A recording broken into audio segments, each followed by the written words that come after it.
You are listening to the Break Time Tech Talks podcast, a bite-sized tech podcast for busy developers, where we'll briefly cover technical topics, news snippets, and more in short time blocks.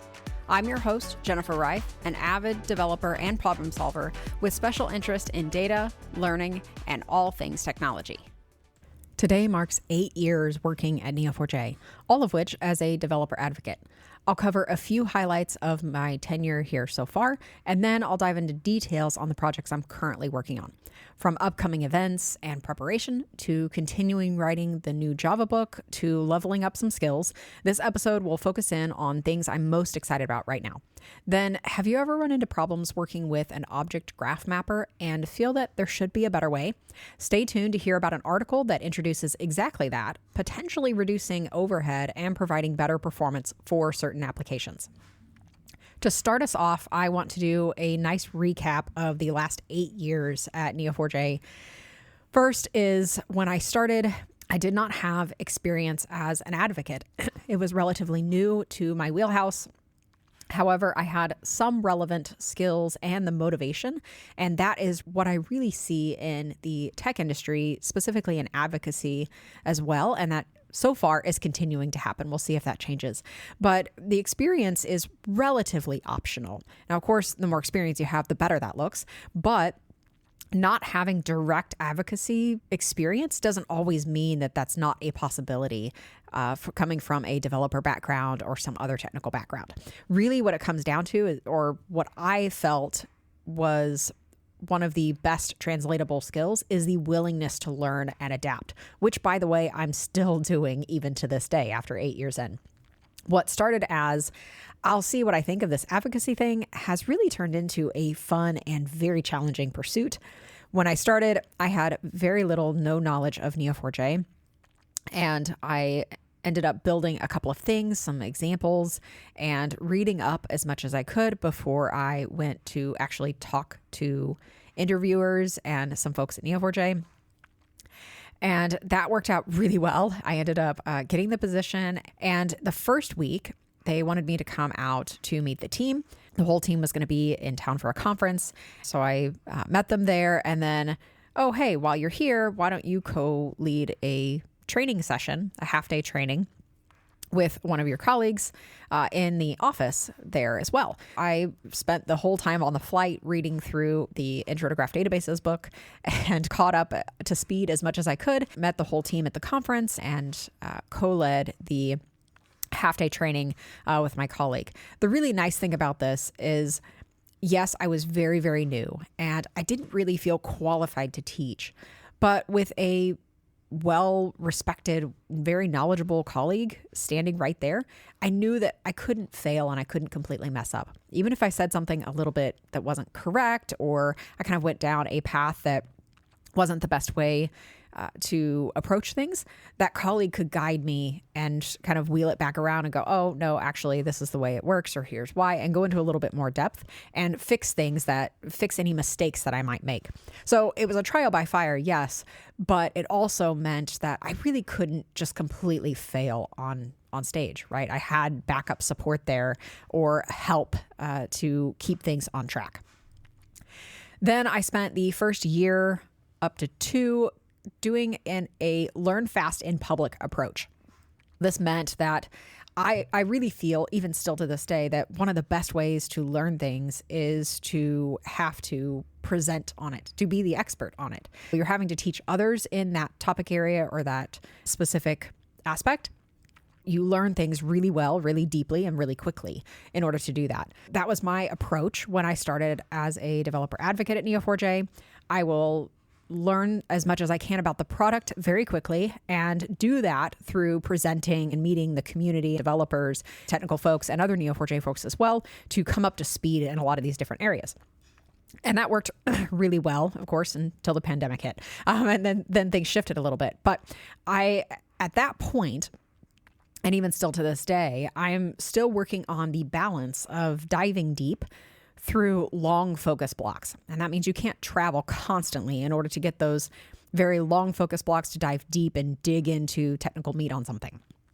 However, you also still need to do some of those interactions and meeting the community and developers, talking to technical folks and seeing other projects that are out there and what people are doing with tech. The best way to do that is to actually go to events and to connect with people at those. So there are still some travel and other things that are going to be involved, but finding a good balance between those two things, I still find challenging to this day. And it's one of the things that I feel flip-flops from month to month and year to year on what that best balance should be. I'm also taking on things like ad hoc requests, whether people in the community ask for something or someone internally, a colleague, asks for something and needs me to do something or has a cool project they would love to have help on. I also try to jump in on those things. And that stretches me in other ways that I wouldn't normally get from just staying heads down in my laptop at home, working or traveling necessarily to tech conferences. So a combination of all those three things. I will say that developer advocacy is a very fast-paced environment, and tech in general is this way, and that's only continuing to increase, I have found. In the last couple of years, since the AI industry has boomed, the continuation and the acceleration at which things are being developed and the learning pace that we have to keep up, that is just ever increasing. It's a lot of fun, but sometimes it's a bit overwhelming. Now, I have found that even the last total 8 years in general, that learning and change are the only constants. So it's not even just the last couple of years that have been like this, maybe slightly more accelerated in the last couple of years, but my last 8 years entirely, that I am constantly learning and I'm constantly changing and adapting and tweaking things as I go along. And I don't really foresee that changing. Now, who knows where the next 8 years will end up, but I'm enjoying the ride and I still love what I do and doing that work at Neo4j. Now, some upcoming things that I'm working on to switch gears a little bit here. I have some events. I'm prepping for Devnexus here at the beginning of March. That's in Atlanta, Georgia, March 4th through 6th. I'll have a couple of presentations there. I'll be popping in and out of various interviews and booth and this and that. It'll be a very busy week for me, but I will definitely be around the event quite a bit. So if you are in the area or are already planning to attend Devnexus, I hope to see you there. Then I have a virtual event coming up for the San Francisco Bay ACM meetup. That is already published. I'll try to drop a social link sometime to promote that. It'll be a virtual presentation, but I'm really excited to speak and talk to the folks there. Then I'm also participating in the Road to Nodes AI workshops. Nodes AI is our virtual event that is coming up, that's AI specific, coming up in April. So it's a sister event to our Nodes virtual event that happens every fall. Now we have a spring rendition that's focused entirely on AI. And in order to lead up to that event, we typically run workshops for all of our previous Nodes events. We're doing the same thing with Nodes AI. We have some workshops that are preceding the weeks coming up to the actual Nodes AI event in April. So all throughout March, there are, I think, 4 workshops that are happening, and ranging from all different sorts of topics. I'm going to at least be a TA for a couple of them. I will be popping in to the chat, answering questions, helping keep things smooth in the background while the presenter is doing their thing. I'm also really excited to sit in on those workshops as well and pick up a few things as I'm assisting and handling the TA responsibilities. So if you're interested in doing something like that, I would highly encourage you to check those out. They are hands-on workshops. I think they're about 2 hours long, and they're entirely free and entirely virtual. Okay, that covers it for the events, at least coming up for the end of February and March. The next thing I've been working on is continuing to write for the Java book. I'm realizing I'm on a bit more of a complicated chapter. Previous chapters, I've been talking about things like data types and generic structure, all things that are, I guess, pretty easy to assemble demo applications or basic programs to showcase those specific aspects. However, in this chapter that I'm working on right now, it's a few more things being added. And as the complexity increases just a bit, I'm finding the examples not necessarily overlap, but there's additional concepts that are getting tossed in, or they're not simplified enough, or they're kind of in between. Either they're too introductory or they're too complex. So I'm having to adjust things a little bit more. And I also am changing my decisions as I go throughout the process. So I'll write a few paragraphs and then I feel like, maybe I need to move this or adjust this. And I end up doing some editing along the way. So I am going to try to adjust my perspective a bit and just get my thoughts down for now and then come back and edit later. I have seen this approach work for people before where they say, I just get stuck in an editing loop. I'm kind of feeling myself start to get into that point. So I'm going to take a step back, try to get through drafting first, and then come back and do the editing. Hopefully I won't get caught in that dead end. I'm still enjoying this process because I'm realizing how much I've learned over the course of my entire career learning Java. And what used to be hard is now second nature. That's really nice to really see how far you've come. Also, though, I'm finding a few little gaps, which is also nice because I'm picking up additional tidbits and extra information and diving deep on certain things that I never really had the time to dig into before. So this is really nice. I'm enjoying that learning process as well as realizing how far I've come.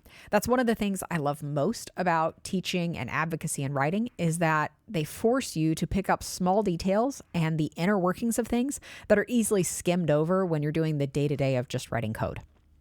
The last thing I'm working on is trying to improve my Cypher skills. I think I've mentioned this in a podcast episode before, but I'm finding this a little bit challenging because I feel that I develop the most skill when I apply skills and learn a few things on a specific problem. Now, the downsides of this are that you only stretch in these certain ways to solve that particular problem. So it's not always the functions or patterns you want to specifically learn. You're really just trying to solve a particular problem. And however you need to do that, whatever skills you need in order to solve that problem, that's what you're learning. And you have to have lots of problems in order to make lots of progress. I am working with a colleague, though, to help stretch my skills and my knowledge, trying to deepen my understanding of specific syntaxes and patterns that might be unfamiliar to me. But I will keep you posted and hope to have some content coming soon on this topic area as well. The content piece that I got to this week was a bit unexpected. A colleague of mine sent this over to me, and it was an interesting read and opened up my perspective in ways that I just never really considered before. It's called The Very Slowly Ticking Time Bomb, Your Graph Persistent Stack. Coming from an ORM, an OGM is probably a natural reflex when you're building applications. But this article makes the case that it's not the only option, and maybe not the best one, at least in particular use cases and specific performance requirements. The article starts off with an overview of graphs and their general design, then goes into the problems with OGM and the mismatch to the graph database. When you want a better way than a concocted Cypher, which is basically what an OGM will do, where you want more control over the refined syntax and the performance of the application, then something like Dravine, which is a TypeScript built tool, or Dravine for J might open up those opportunities. The article makes the case that there's a mismatch between your database and the application. However, when you're dealing with a graph as the backend, that mismatch is mostly non-existent. So why do we need to add the overhead of an extra translation layer that really doesn't handle a whole lot of extra things for you? Again, if there's not much need to translate anything, why are you adding that translation layer?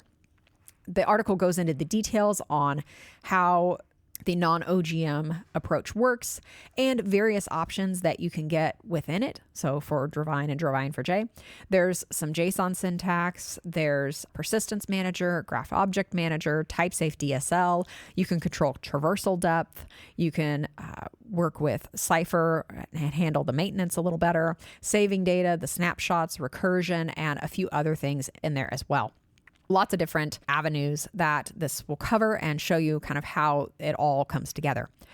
Here are just my general thoughts on this. This is a really interesting perspective. And I actually have run up against some of these frustrations before with an OGM, but I figured that was kind of the cost of the language or the framework that I was working with. However, now I'm seeing that there are alternative approaches and possibly ones that could be more flexible for certain graph use cases. I haven't tried this out yet, but I definitely hope to in the near future. And this is not to say that I'll be ditching my use of Spring Data Neo4j with its object graph mapper, but if nothing else, it will give me a better understanding of the options that we have and when to use them. I don't believe there's ever a one-size-fits-all, so the more tools you have available to you and the better decisions that you can make for your applications. This week, I have really enjoyed sitting down to record this episode and share my experiences from 8 years at Neo4j. In sharing my learning journey through writing a book and upskilling myself, I hope you found something to explore or even a thread to pull on. Finally, if we happen to cross paths soon at an event, I'm always happy to chat. Thanks for listening and happy coding.